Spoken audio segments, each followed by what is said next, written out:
Good morning, good afternoon, and good evening, everybody, and welcome to today's episode of the Never Peak Project Podcast.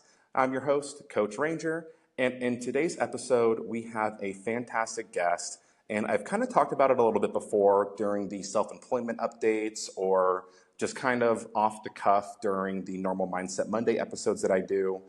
But I recently, before the walk, I lived in Modesto for a few years, and that's where I started my business. And that is where I, did my first networking events. I did all the paperwork for the city and the county, all the annoying things you kind of have to do when you're starting. And then started establishing myself with Gold Star and all these referral networks. Then I kind of abandoned the whole thing, went on the walk, and had to start over again a few hundred miles west.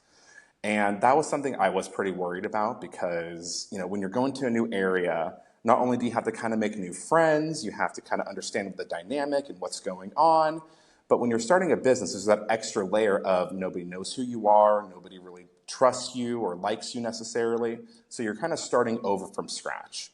But thankfully, I was lucky enough to come across our guest today at a Half Moon Bay networking event through the Chamber of Commerce. And she has been fantastic in making me feel comfortable being in a new area, introducing me to new people.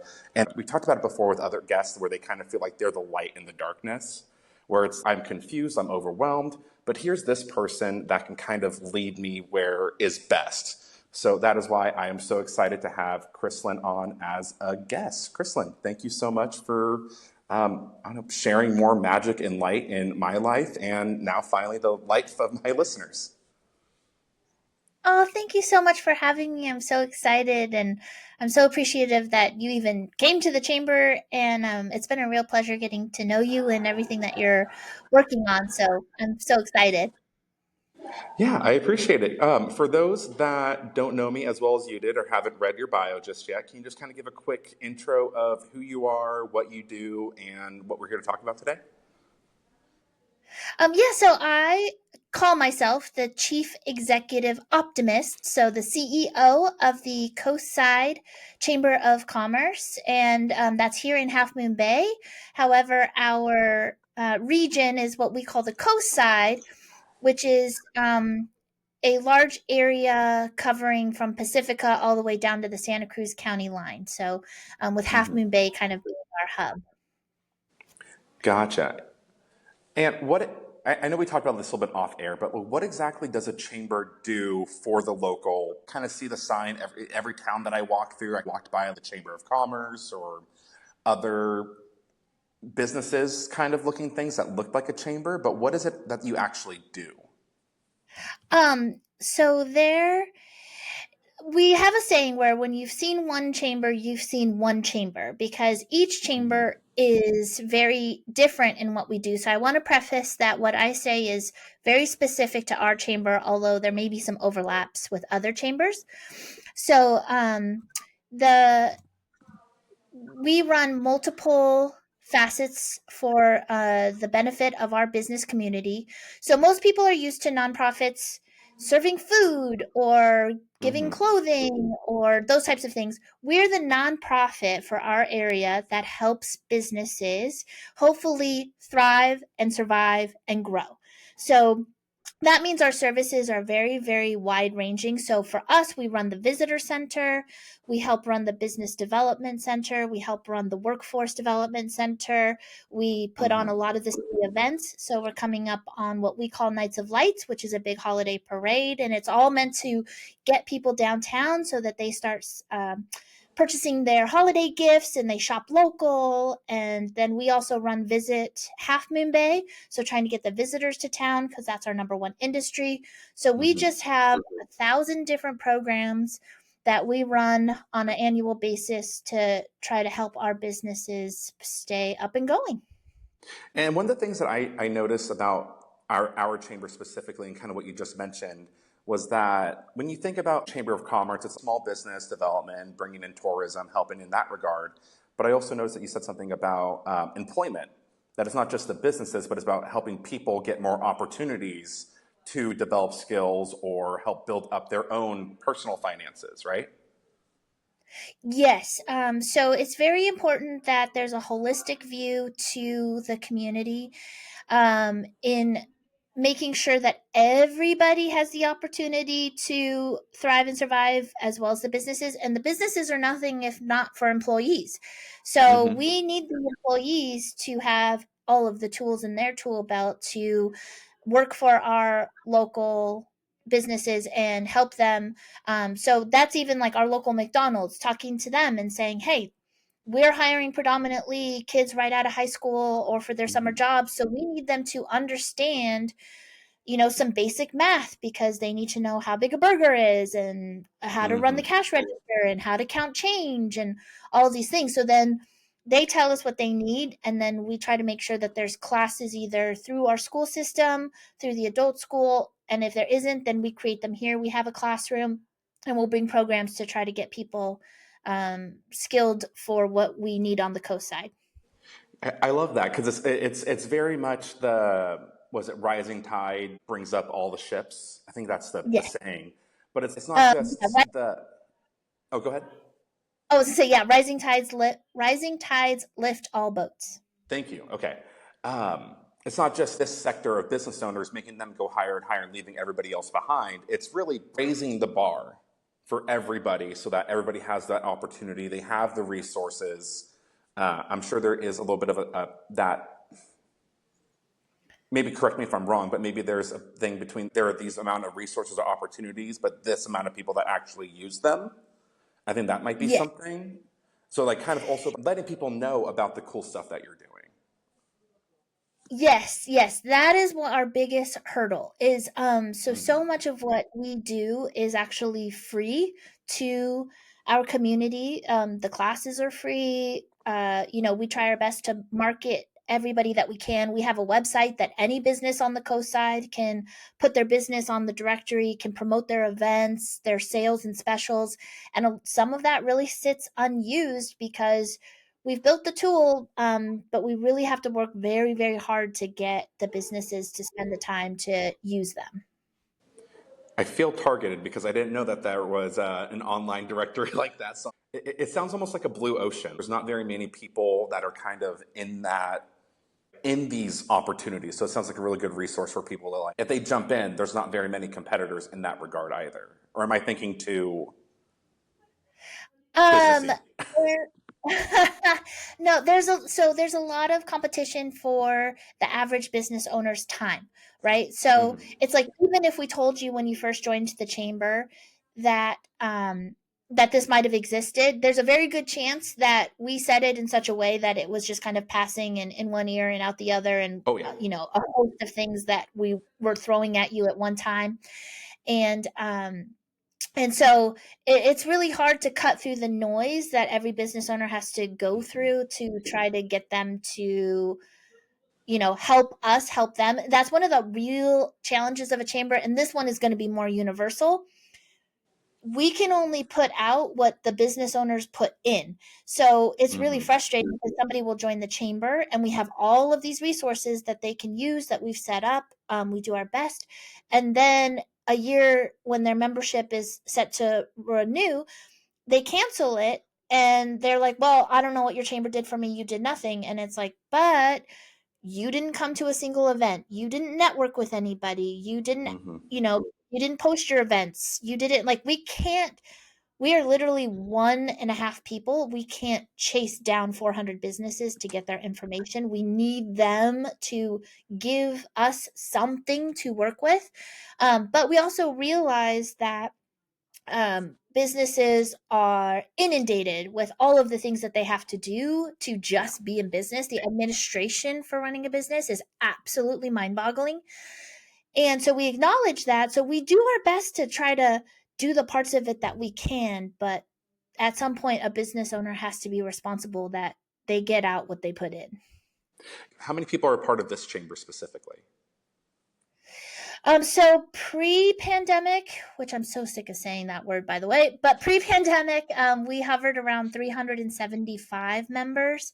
Now we are hovering around 200 members, but for us, it's a little bit different because, quite honestly, membership, which is how chambers run, was a little bit of a dirty word for me in that I have a hard time with exclusivity. I don't want my work to only apply to a certain amount of businesses.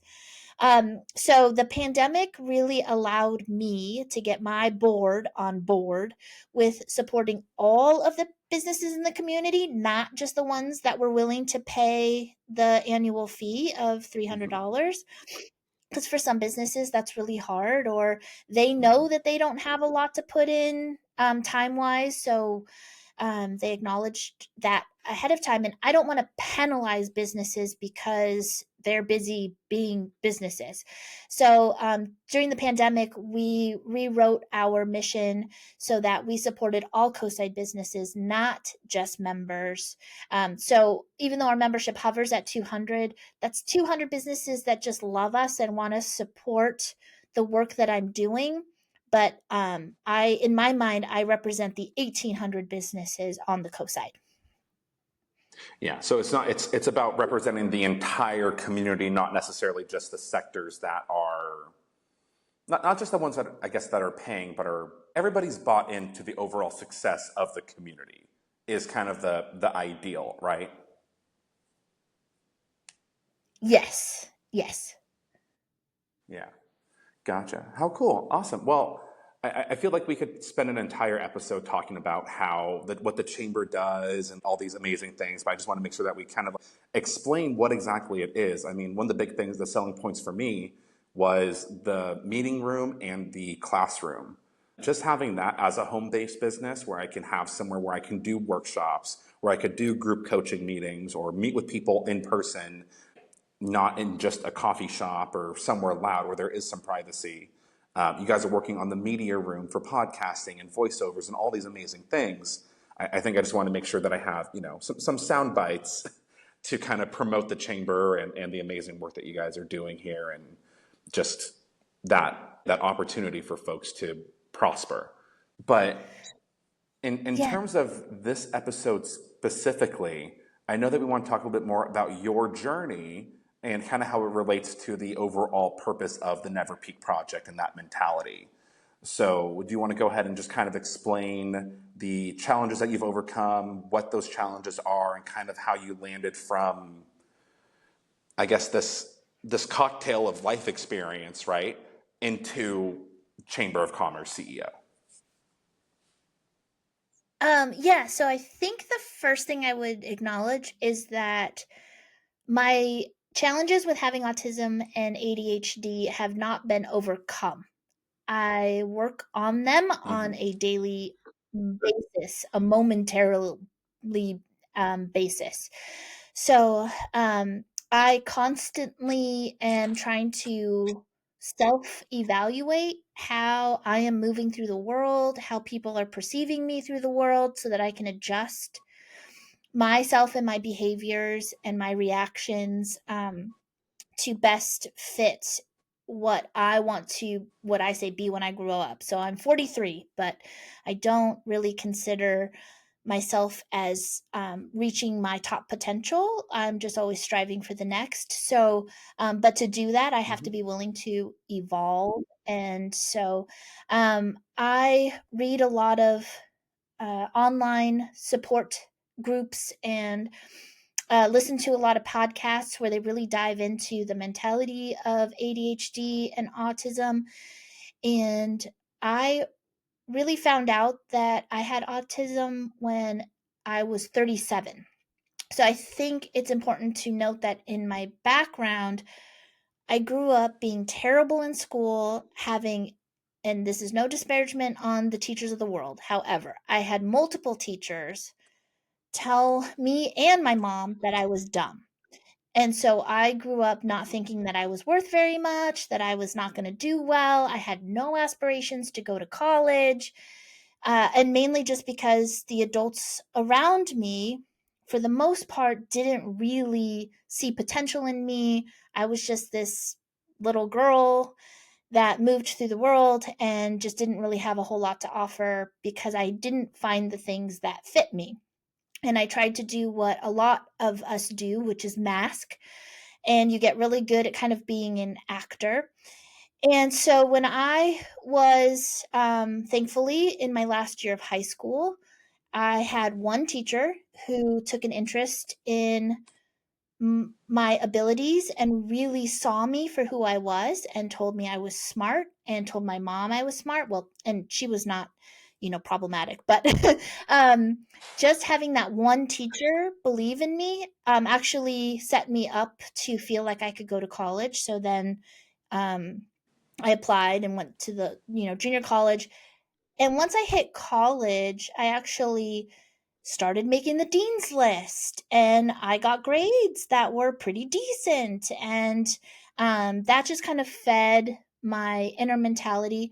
And then thankfully, the first junior college that I went to, um, I refused to take the SATs. I was like, I'm a terrible test taker. The last thing I need is some test to tell me that I'm stupid because my teachers have been telling me that the whole time. So I didn't take it. So because I didn't have that exam, my first junior college that I went to, they said, hey, well, we do need to assess what classes you're going to have to start in. So they had their own test.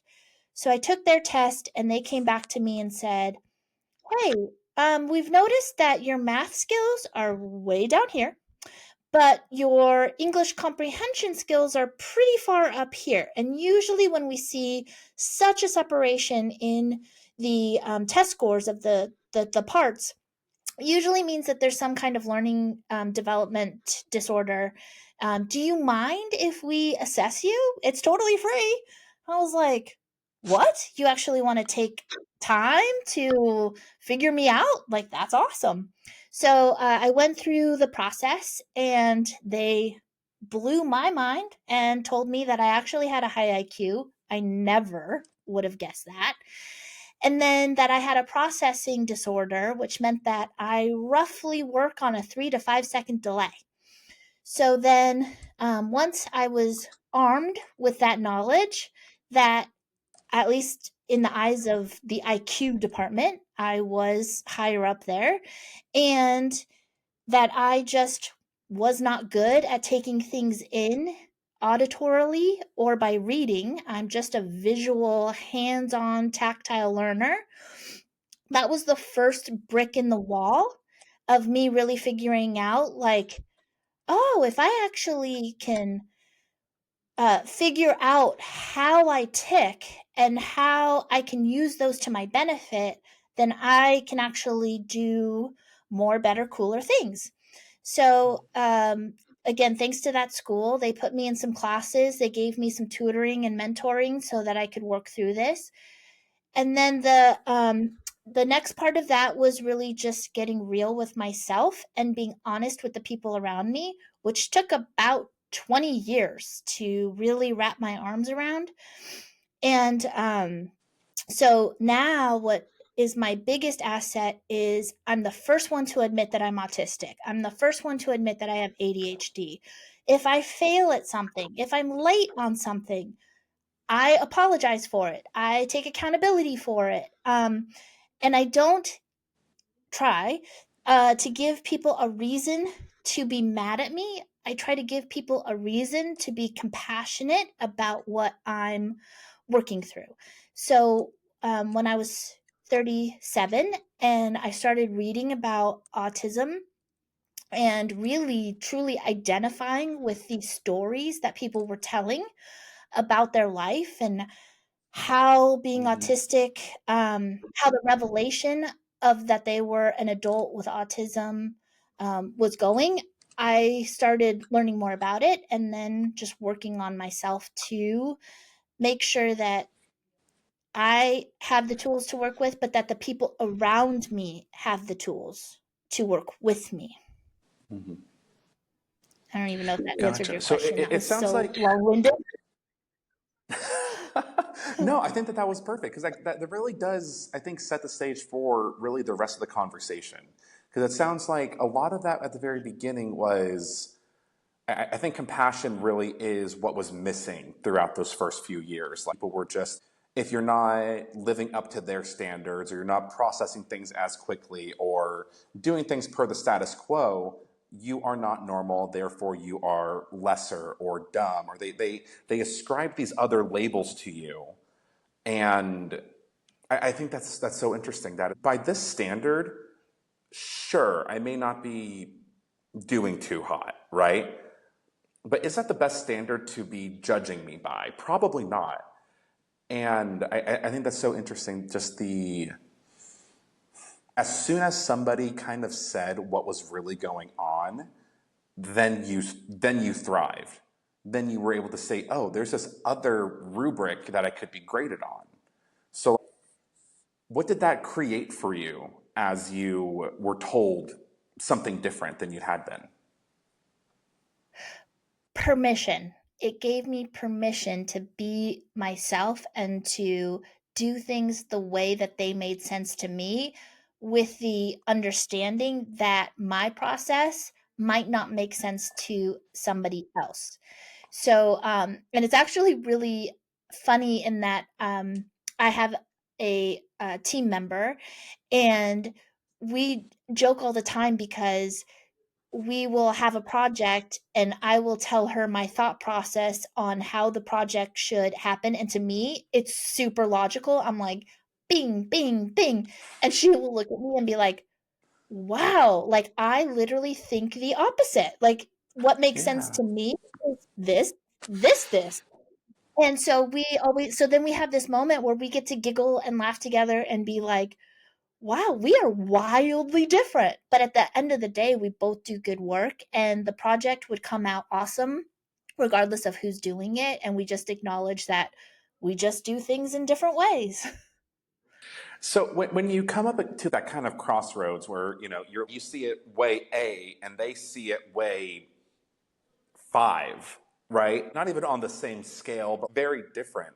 Where does is it kind of like, well, this works best for me, so this is how we have to do it, or is there a collaboration, or how do you kind of figure that out? So that is the self work. So this is the part that took 20 years. So as a part of the autistic side of me, I am very prone to black and white thinking. Things are right or they are wrong. Gray area is like, why does that even exist? That is stupid. Um, and so I really had to work on myself to change my default mindset that things are either right or wrong. I'm also very justice oriented. So, I really could have been just like a police officer or something because, oh, speeding ticket, like, and so, so I really had to work and understand that life is shades of gray. There are very few things that are truly black and white.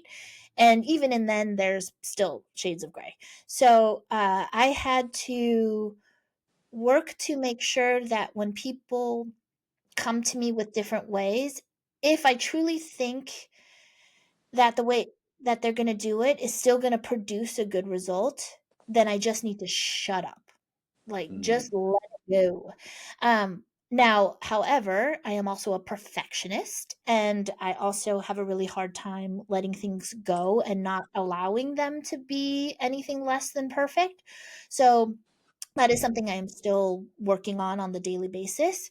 Um, but I've also learned that if somebody is telling me their process and what they're going to do, and I really do find a flaw in it, one of my superpowers is being able to see a process in my mind and really be able to identify where it's going to work well and where it might go off the rails. I'm very good at predicting when something is going to go Hmm. sideways. So if I do feel like something's gonna be, not as good, I will say it. But I will make sure that I try to say it in the nicest possible way, like, collaborative, like, "Okay, totally loving A, B, and C. C, I'm just have you thought about this? Have you know, this is a potential, like, do you have something to offset that?" And so I just try to be as nice as possible about it, but Hmm. acknowledging that in my head, there is a huge alarm that's going off that's like, "Warning, warning, this might not be the best possible." Um, and I just have to hold it in and, just try not to be an overly critical person that, I am on the inside. and not be that person on the outside, because who the heck wants to work for or be around somebody that's always nagging them? I don't like to be nagged, so I shouldn't be the nag person. Yeah, and I think that's so interesting that that is that level of self-awareness that this is something that doesn't work in, I don't want to say in the real world. I don't know how else to say it. That this the default setting doesn't give you the results that you want. Therefore, it's kind of like, great, how do I still use my skills? Not because you said at the very beginning that you kind of had to mask and change and be different, almost a different person, but it's like using those skills or that, I guess, using that default setting differently to produce what you want to Well, create. yes, and that really came from um, the ability to assess how I am being perceived in the world was actually something that came to me in my early 30s. I had met a gal who I just loved how she walked into a room and lit it up, and everybody loved talking to her. And I found that to be such an admirable way to be. She was always, even though I knew that she had depression and internal struggles, and I knew what her internal daily dialogue was and the things that she was working through, and she had done a lot of work on herself. um, she truly was a happy person, and people loved being around her. And at that time in my life, I was having a hard time keeping friendships. I was in a relationship that was very toxic, and I, I was not the person that walked into a room and lit it up. So when I was able to identify that, I really, really wish that I was much more like Kimberly. Um, then one of my, again, kind of like autistic superpowers, which many may identify with, which is, falling in love with a subject or a project, right? And you just dive in and it becomes all encompassing. So studying how Kimberly behaved and acted and interacted with other people, and the questions that she asked people to get them to open up and engage in conversation, and how she smiled, and how she just became my special interest for like a good month or so. And I just watched her, and I worked on myself to try to behave more like Kimberly, but in a way where, not that I was like faking it, but that I truly believed it. Um, because if you're not authentic, people pick up on that, right? The average person is fairly intuitive, I think. And so they can tell when you're kind of, trying to pull one over on them. So it wasn't like I could just slap a smile on, walk into a room, and assume that people are going to gravitate to that.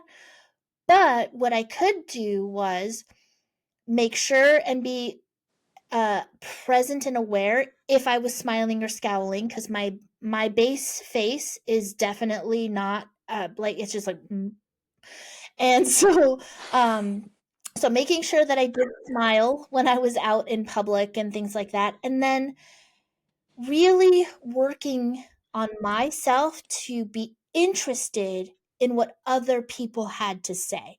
That was the real key takeaway of my time kind of looking at Kimberly as a special interest. Just, she got into conversations with people, and when they told her that they, in time of the season, let's just say, when they told her that they spent the weekend with their kids going to pick out their Christmas trees, she was so excited to hear about their journey on picking Yeah. a Christmas tree and how much joy it brought them. And she allowed that story to bring her joy. So I learned how to do that. I learned how to find my own joy by listening to other people's joy and allowing their joy to wash over me, and be genuinely ecstatic that they had a good time, and to think outside of myself. And I have a picture, a meme that I keep on my phone that I look at fairly often, or it's always kind of in the back of my head. And it's about how you rub off on other people. So it's just a single picture of a bunch of people, and they're all kind of like gray. And this one person is a little shiny yellow person, and it acknowledges that as they move through this world of gray, their yellow light shines and rubs off on the people around them. So I try to do my best to understand that as I move through the world, I rub off on other people and I allow other people to rub off on me. And hopefully, by the end of the interaction, we're both walking away smiling and laughing and giggling and really just enjoying one another. But I've had to work really hard. And one thing that I take a lot of pride in is that people who meet me now can't imagine the person that I was before. Like when I tell them that I was really, really negative, I lived in a depressive state. I was very quiet. I didn't talk a lot. I definitely didn't smile a lot. I didn't laugh a lot. Um, when I say those things, their reaction is if they just can't imagine that that's who and how I was. So Mhm. that gives me a lot of happiness that I've been able to come this far. Yeah, I was gonna say that that meme I feel does describe you perfectly. The way that I see you, and I was gonna say that work well done because again, like you were just saying, man, I couldn't imagine. That's what I was gonna basically say right before you started talking about that part. Um, the, the the thing that's coming up for me right now is a lot of times people kind of view themselves, oh, I wish I was this, I wish I was that. And that's something that I kind of struggled with in college was I'm terrified to talk to people or man, I wish that I was more attractive or this. And that was when I was in my early 20s and that's what you focus on, right? And something that I felt like I was doing at times was wearing that mask, pretending to be something I'm not, which I think people kind of like the same thing. They say, oh, Ranger's so authentically you. And I guess where this kind of ties into your story is you said that before that you felt like you were wearing a mask or you're trying to be something you're not. And then Kimberly comes along and you're like, man, I wish I was her, which was something that you were not. So I guess what's the difference between wearing a mask and changing who you are? What is that difference for you? How I internalize it on the inside. So when I was wearing a mask, and let's just acknowledge that the mask I was wearing before that was not a good mask. It was not a happy mask. People would not Mhm. accuse me of being a happy person. It was just a I need to get out of bed and go to work and try to live a life, and I got to pay bills and I got to do all these things. So the mask was actually just existing in the most minimal level possible, um, and just really trying to stay vertical, and pretending that I am in some way a human being. So it wasn't a good mask. Uh, and when I met Kimberly and she and I would talk and she would tell me how she was working through all these different things, it again was kind of one of those times in my life where I was given through somebody else's story, I received internal permission that I can change. I can be the person that I want to be. Um I can smile and listen to somebody's story and not just let it go in one side and out the other. I can try to internalize it and be empathetic. Empathy is something that did not come to me naturally. I really learned that in my late 30s, early 40s. I used to feel like I was very robotic. And I actually had a conversation with my mom when I realized maybe when I was 38 or so, I was really just kind of in the beginning of acknowledging and understanding like the autistic side of me. And I said, and I was telling my Mom, I think I'm a little bit defective in that I don't miss people. I don't, which is also an ADHD trait, but I hadn't learned about ADHD and I hadn't figured that out yet. That is only about 2 years into this journey. But I was like, I don't miss people. I know where they are. I know when I'm going to see them again. My heart doesn't ache for people. I hear people say that they miss their mom and miss their dad and all of these things. And I just don't have that. I don't feel it. And I hadn't had a situation in my life that turned my empathy button into on. And then, so then once I really started learning about empathy and I had started on this journey of listening to people's stories and letting their stories really wash over me, slowly but surely, I started to gain empathy and being able to put myself in other people's shoes and really be excited for other people. And over time, I've been able to really become an empathetic, compassionate person.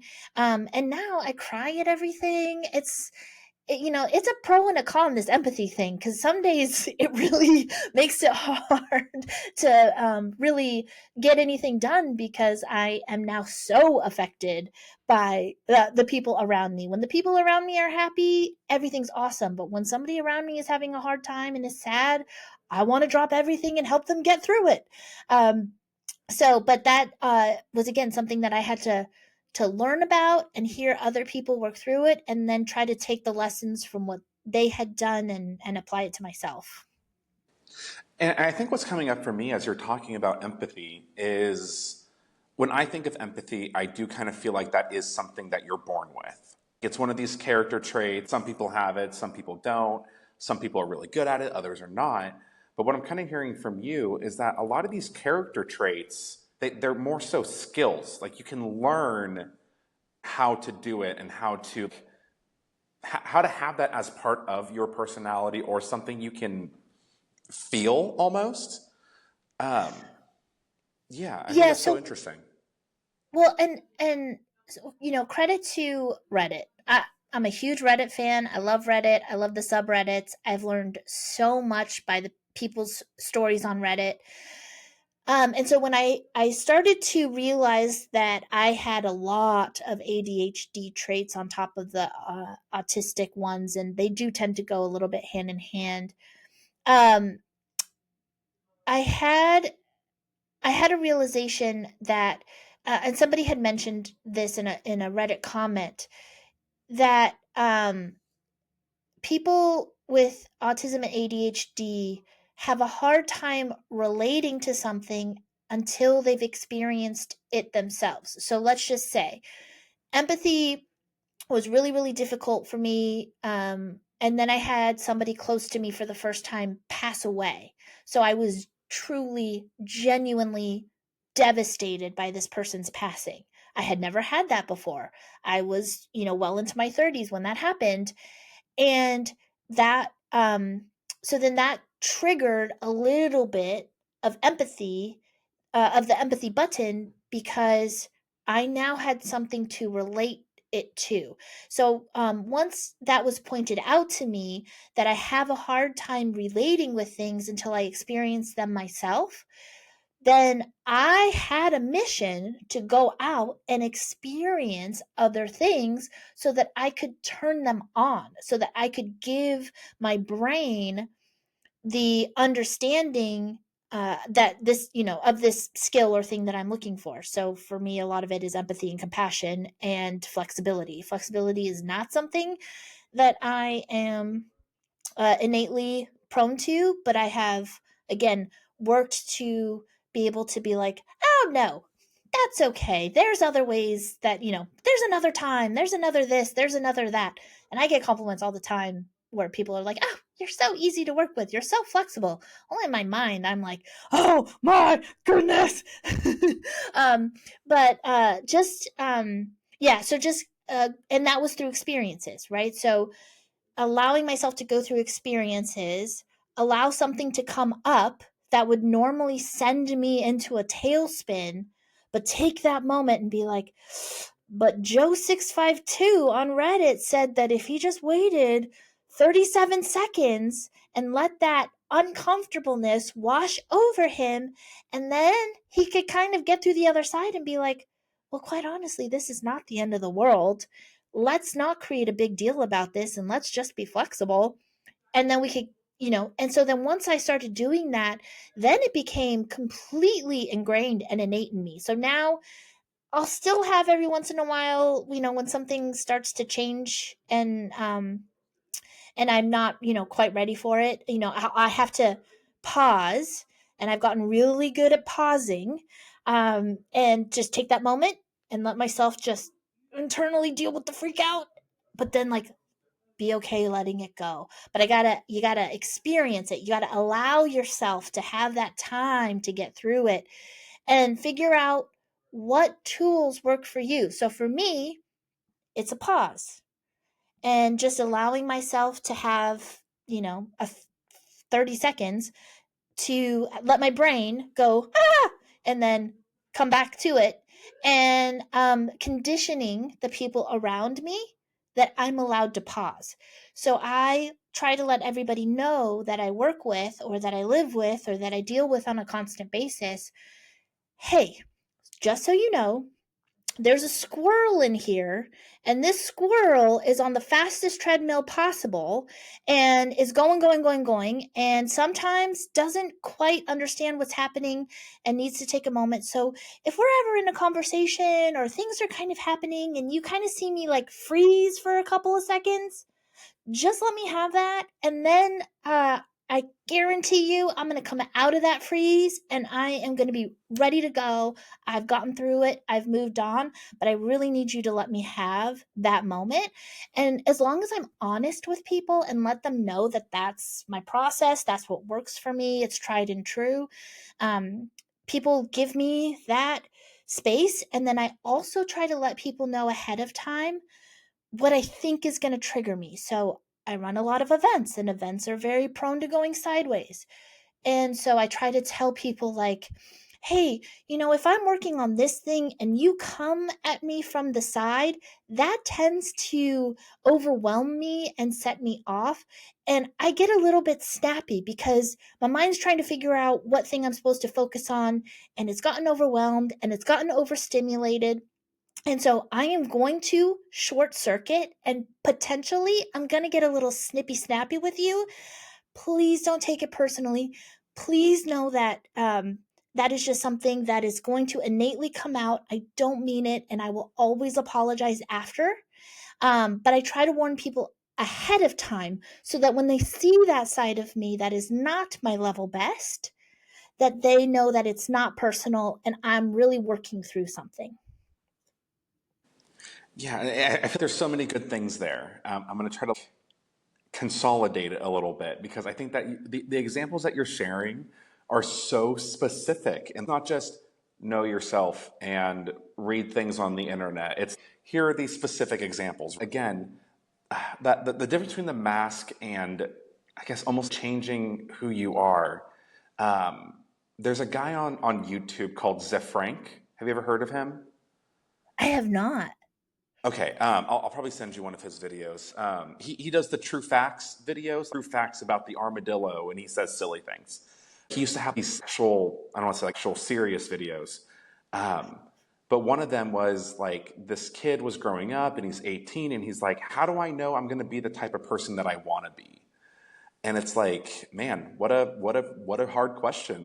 Be yourself. That's the advice that a lot of people give. But how do I know if the person I want to be is who I really want to be being? How do you know that's really me or not really me? And it sounds like it's that internal drive to connect with other people and understand others. And I think that genuine curiosity came up for you also with how to work with people in those environments. The Reddit aspect of, I think this is something that comes up a lot with you, is permission. It sounds like a lot of external, or like a lot of other people almost had to I almost want to say they gave you permission, but it's they showed you that it was an option, right? Is that how you would see it, or? Um, yes, and how to me how that works out is giving me permission to do something is Mhm. because when you and this is very common. I'm sure it's common with everybody, but I do read about it a lot in respect to girls. Girls tend to be conditioned from a very early age that you've got to fit a box, right? You're supposed to, um, uh, you know, be pleasant for people to be around. You're supposed to learn how to cook. You're supposed to learn how to clean. You're the one that does this. You're the one that does that. There's society things that people are kind of put in a box. And then when you don't innately fit in that box, and that box is the most uncomfortable place you could possibly imagine being, but society has told you that that box is normal, and you're just really trying to fit in that. It's and you've done it for 37 years. um Mhm. you you are conditioned into this space that is not really permissive. And so when I read stories that I could then identify with, or I met Kimberly and saw all these aspects of her that I really liked. Um, and she really fulfilled a thing that I was saying, like, I wish I was more a positive person. I wish I was more giggly. I wish people wanted to be around me. Um, Seeing that and hearing those stories, it just gives you permission, or gives me permission to live outside of that box, and quite honestly crush the box, stomp on the box, forget the box, throw the box in the recycle bin like a good human, and let it go to wherever recycling goes. That box no longer exists in my world.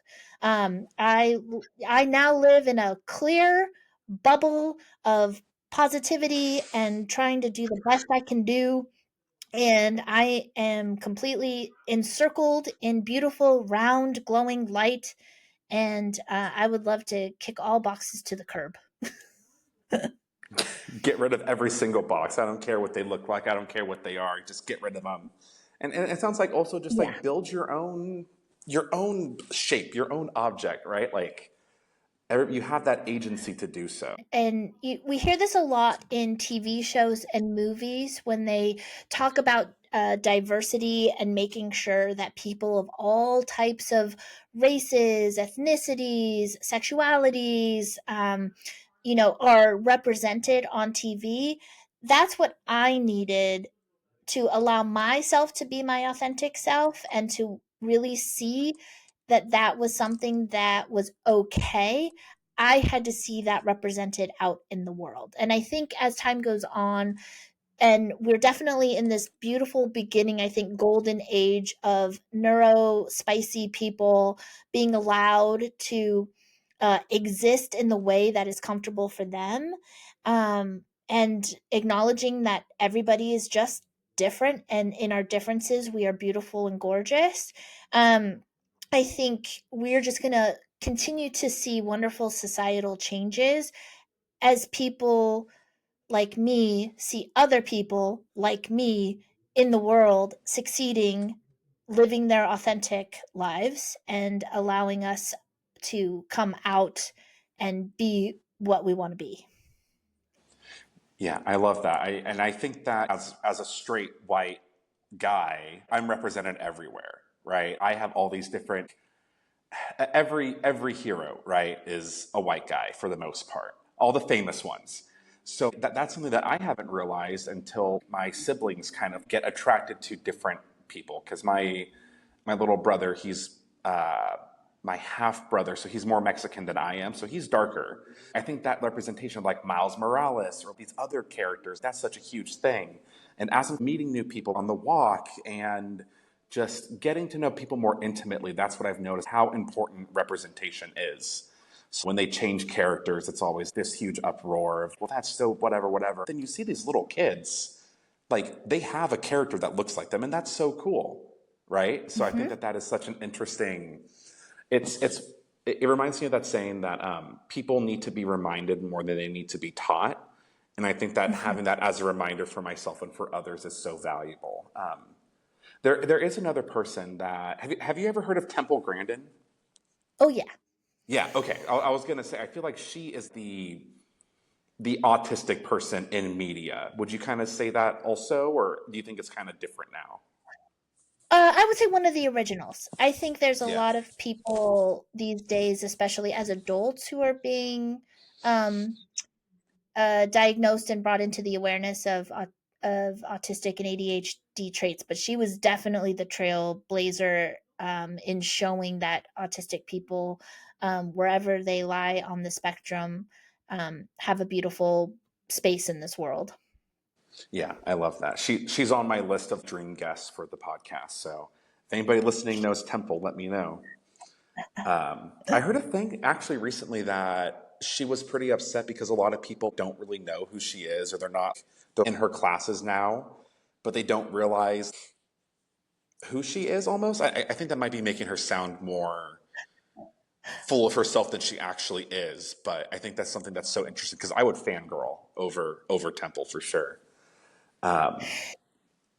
Yeah, and I think if I was gonna make an assumption, that might have a little bit more to do with people not understanding what she had to go through so Mm, publicly to be who she is, right? So it's like, yes, she's this amazing person who, because her special interest, I think, revolved around animals and all of that stuff, that but to be an autistic person to make a difference in that space was such an uphill climb. mhm. That I could imagine that, it would be a little bit frustrating, especially people taking your class or whatever, to not come into it with acknowledgement that it was such an uphill climb. Yeah, thank you for putting that into such better words than I could. I think that's so interesting. Just like yeah, again, that representation, yeah, making that decision to be who you really want to be, right? I think that is another interesting thing. Another thing that I've noticed that in our conversation and what I've noticed talking to people that aren't neurospicy as you put it, being able to identify their triggers and communicate that with those around them. I feel like a lot of times it's, oh, you can't say that around mom, or, oh, don't do this in front of grandpa, otherwise he's going to get mad. And I feel like being able to identify, hey, this is a stressful environment, this might happen. If it does, I am sorry. That's not just a neurospicy thing. I feel like that's such a thing that everybody kind of deals with, but a lot of people don't acknowledge. And then after the fact, don't acknowledge.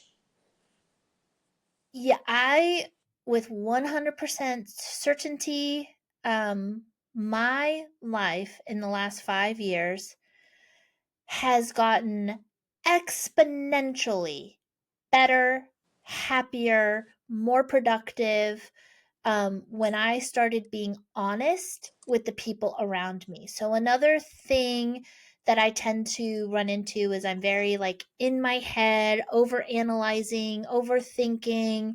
I'm one of those people that can recall a conversation from fifth grade where I think maybe this person might still be mad at me, but they don't even remember that I exist.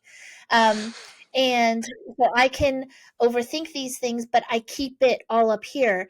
One of my mom's favorite kind of anecdotes from when I was growing up that she'll tell everybody was, "Oh no, Krystlyn and I, we always got along. We never got in a fight," which is true. In my entire 18 years of living at home, my mom and I never got in a single argument. That she knew of. Because when she did something that I didn't like, or she was punishing me for something that I did, or whatever it was, our argument happened in my head because I could not handle um feeling like my feelings were any type of a burden or awkwardness to somebody else. So it wasn't until I was an adult that I was like, no, mom, I yelled at you all the time, just in here. Um, and so, although that makes for a kind of peaceful household, it did not make for a very genuine household. And so now I've learned the art of expressing my feelings. And like when I'm having a hard day, I text my boyfriend before I get home. Hey, Baba. Okay, so I've had a really rough one. I'm feeling very overwhelmed. And so I just want to let you know because when I get home and if I'm a little reserved or quiet, it's not you. You've not done anything. I'm not mad at you. I'm not mad at the world. I'm just very much in my head, and I just want you to know that before you see me. And so that gives him the heads up that when I get home, I'm going to be really sensitive. So I need him to handle dinner. Please don't ask me any questions. Let me pick a show to zone out on. And he just happily takes that ride with me because I've given him the heads up that that's what's going to happen. So then he doesn't get all in his head about what he possibly might have done to make me mad or anything like that.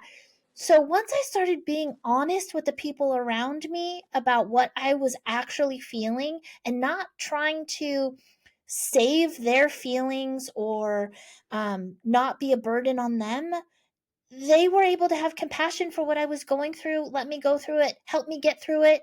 And what used to emotionally take me out for days and weeks at a time, I can now get over in 15 minutes to 3 hours because I give myself the space and I lovingly make the people around me give me the space. What came up for me when you were saying all of that is what people that care don't matter, but the people that matter don't care. Or it's if they truly care about you and they are in partnership or a relationship with you in some way, they also want what's best for you. And I think it's so surprising how we come up with these stories of ourselves of how we're going to be a burden or how we're going to just piss off this other person. Just by asking permission and just saying, hey, this is what I'm experiencing, they're like, dude, me too. Or I totally understand. Give you that space and that opportunity. So it sounds just, it's on that part of you, I think that acknowledgement of you being able to say, this is what I'm experiencing, this is what's going on, comma, but it's also the people around you are so much more understanding than sometimes we are led to believe, right? And my favorite word apparently for today is permission. It also gives them permission to then tell you when they're going through it. So my Mm-hmm. boyfriend and I's relationship is so awesome and solid because just like I text him when I'm having a weird day, he'll text me when he's having a weird day. So now when I get home and he's feeling reserved or he's become, one with World of Warcraft or whatever, like I know what he's going through because he's let me know because we've given ourselves the ability to talk to each other in that way. Mm-hmm. And same, like if my teammate is going through something, and she needs to take a day off or have a mental health day or do this or do that, like I've set the stage that she can tell me anything and I'm going to be understanding and I'm going to be her first advocate to make sure that she gets what she needs. I love that so much. And I feel like we could just, again, we can go another couple hours talking about these things, but I think that you've really been able to express what you went through, your story, and people can pick out nuggets of this and be like, huh, I wonder if this would work for me or if this would help. And just for the next 5 or 6 minutes, I have a couple of questions from my Skool community. Again, for those that don't know, I have a community on the platform called Skool, Skool, called Never Peak the First Steps, where I bring in entrepreneurs, nonprofit leaders, and community members that want to make a real difference right where they live. And if you want to listen to these interviews live, join the group. But you're also able to ask questions that we will ask our guests. And there are a few questions that we have. I'm going to pick one or two from each person that asked.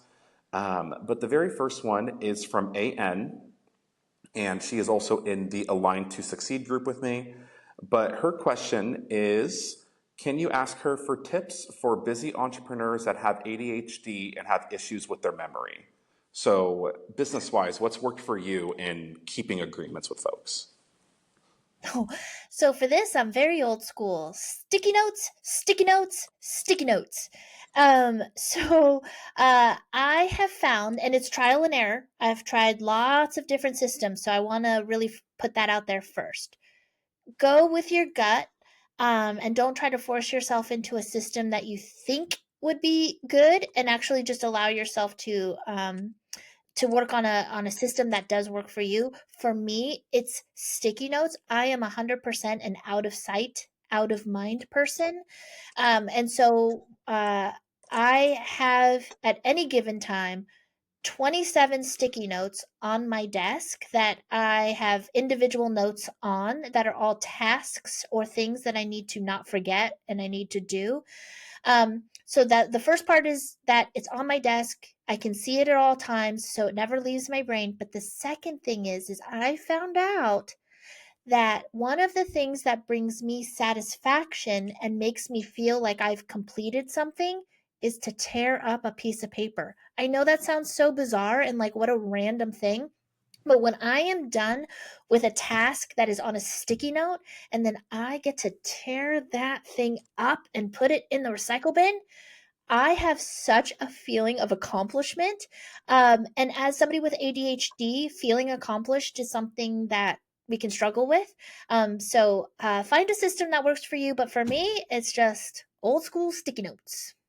I love it, and I really like that. It's very NLP, neuro linguistic programming, the physical act of doing something, right? A big thing in coaching is the sabotaging voice, and it's that little voice that's a nagging little jerk that kind of tells you these really negative things. And I've talked about it on my pod a little bit, but it's being able to personify that and be like, okay, that's the void, that's a separate thing. Or during coaching calls, a lot of time, what I'll do is, okay, we're going to take that, we're going to put it on the note and put it to the side. And I'll be sitting there on the phone, not even on Zoom, doing the movement. And then when we revisit that, it's okay, I'm going to take that off, I'm going to put it right here. And then after the call, like you said, okay, now I can kind of get rid of it. So I think that that's a fun little thing. It's very write down your feelings and burn it, acknowledge Yeah. it, and let it go. Yep. The other question from AN was in regards to AI.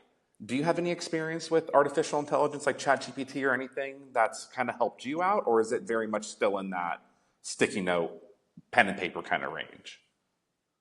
Okay, so I feel like AI is kind of two categories. So there's a lot of apps and things coming out that's, are for ADHD people to stay organized and put your tasks and this and that. None of those have worked for me. And again, it just because it's not my tried and true sticky note because I can turn an app off and not turn it back on. So Mm-hmm. in that regards, the Motion app or all of those AI kind of generated things have not been of interest to me. Um, but for Chat GPT, what I have learned is in my job, I have to do a fair amount of writing. I am not good at starting a project and having to write it, but I'm really, really good at editing. So Mm. I do use Chat GPT to kind of start a thing and initiate the initial concepts of it, and it does a decent job of kind of taking things and giving it a good start, going into it with the knowing that I'm going to edit the holy bejesus out of it, but that's where my strong suit is. I am a really good editor. I'm not a good starter, and so that's where AI for me has been a really, really great thing. Yeah, I do something very similar where I kind of just jot down all of my notes and I'm like, I have no idea how I want to organize this. Chat, fix it. And then it's, here's an idea. Okay, I wish that you did this entirely different. It's almost like, what is it? If I flip a coin and it's heads yes, tails no, and it lands on the one that I don't want, it's, well, now I suddenly know what I want. So I think Yeah, that's a really good tip. Yeah, I feel like a lot of my brain is a springboard that just needs something to ping it so it goes boing. Ah, this is what I need to do. I hear that. Perfect. I'm going to save this question from Holly for last, but there is a gentleman named Joseph who said he happens to have Asperger's. So he has a few of them, and we kind of went over them. So if we can just kind of be laser on the answers, just to kind of give that clear thing. So Okay. growing up with autism, were you diagnosed or had to wing it? I had to wing it. It was not even in my purview that I could even potentially be autistic until I was 37 and came across an autistic online community on Reddit and read their stories and so fully identified it that I then started down the path. That it was kind of like, oh my gosh, are you writing? Are you in my walls? How do you Yeah. know this? Yeah, like that is so me. Okay. And Yep. I I think, literally thought, oh, so up until then, I literally thought I was this single organism that was so bizarre, so random, such a crazy person, and then read these stories, and they literally were just plucking things out of my brain, and I was like, What?" And then all the light bulbs went off. yeah, and I think that's just such a power of people sharing their stories. The advice that I've given to a few other people that want to create a podcast or start doing something is document, don't create. Tell your story, tell your experience, because there's been a few people like the for the walk. I saw that Mike Posner did it, and I was okay. Well, he's famous, he's rich, whatever. But then I saw a couple other guys do it, and their stories and the what they were going through internally. And I'm kind of just this dude, and I'm this guy too, right? And it's being able to see that and identify it, and you never know when your story could inspire someone else to do something they've always wanted to do. So that's Mhm. my little CTA is talk about it. Yep. And the other question that Joseph had was, when did the personal growth journey start? I would say age 35 is when I really became reflective and wanted to make my life better by making myself better. Perfect. And in what way did autism help you to focus better? So, one of the superpowers that comes with autism is the ability to hyper focus when something really interests you. So, whenever something sparks that kind of special interest trigger in me, I just go for it. And so, I consider myself a jack of all trades in that I know a little bit about a stupid amount of things. So I'm not really a master at any one thing, but I just go where the special interest takes me. And that has truly served me well when I was given the opportunity to work in a chamber and see that the best chamber staffers were ones that were very able to pick up any type of project and go along with them, and that your everyday is different. I was like, well, that's me to a T. I don't want to do anything more than once. I just want to spend 7 hours learning everything there is to know about this thing, go down the rabbit hole, become a good enough at it, and then move on. And that has served me so well. I love it. And final question, if you could go back and tell your younger self one thing, what would it be? This is 100% a pull from SNL classic. So I would be telling my baby self, "You're good enough, and people like you." And I think that would have changed my absolute worldview at that time if I knew that before the age of 35. I love that. And I think that the thing that I always think of whenever I hear somebody ask that question, what would you tell your younger self or what would you tell a younger version of you is you don't have the ability to go back in time and tell yourself that, but you have the ability to tell someone else that right now. Mhm. That you can go out there and like your words really do matter and saying things to people that you truly believe that you've maybe not have said out loud to them are so important and valuable. So Mhm. another CTA. And thank you, Holly Resendez, for that question as well. But Krystlyn, that's all I got. I think I have to get out of the classroom here anyway. But if people wanted to learn more about you or keep up with the chamber, what would be the best way for them to do so? They can visit our website, www.coastsidefm.com. 365, the numbers, 365.com. And my cell phone number is on there. So if anybody wants to chat or get a cup of coffee, give me a call. I love it. All right, Krystlyn, thank you so much for joining us on today's episode. Guys, thank you all for listening. Be sure to do the YouTuber thing, like, comment, and subscribe. The more interaction that we get, the more we're able to push out this message to other people. And again, who knows, somebody that really needs to hear this message would be able to hear it if you would only send it to them. So please share, leave a review, anything you can to kind of help us spread this message that the best is yet to come. And as always, remember to never settle, never quit, and never peak. I'll see you guys next week.